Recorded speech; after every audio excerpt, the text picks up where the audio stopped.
It is absolutely imperative that we start to understand that the abundance that we are trying to manifest is on the other side of everything that we won't do, on the other side of every piece of ourselves that we won't accept. Because you have to understand, if you came to this message, to this space right now, we are master manifestors. We are reflections of one another.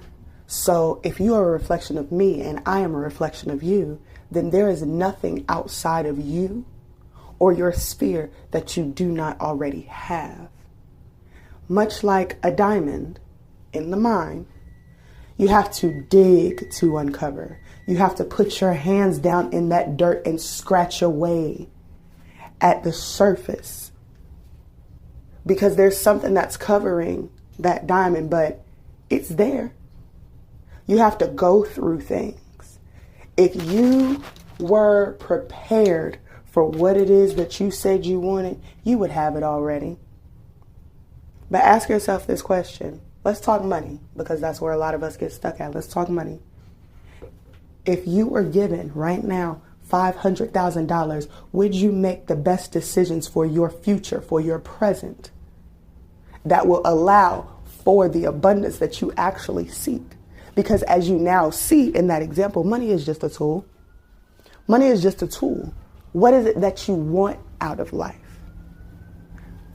What is it that you believe that money can get you? Money can't always buy you freedom, especially if you don't know how to be free.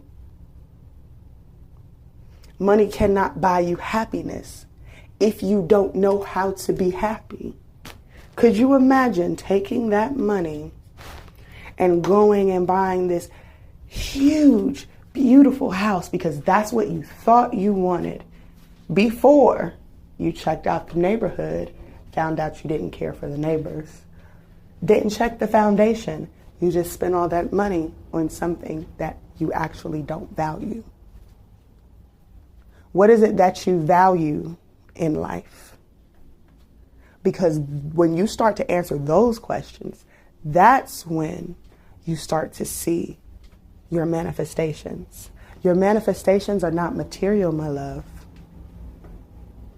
It's not the material thing that you're looking for. It's the feeling of that thing.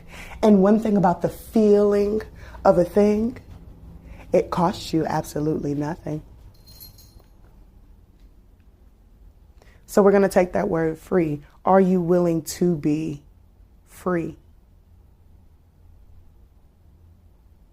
No, really. Are you willing to be free? In the words of my father, and you guys will hear this very often, because we often hear these cliches and these words, and we don't really take into account what they mean because we may have heard them time and time again. But in the words of my father and several other greats, free your mind and your ass will follow. Y'all be blessed.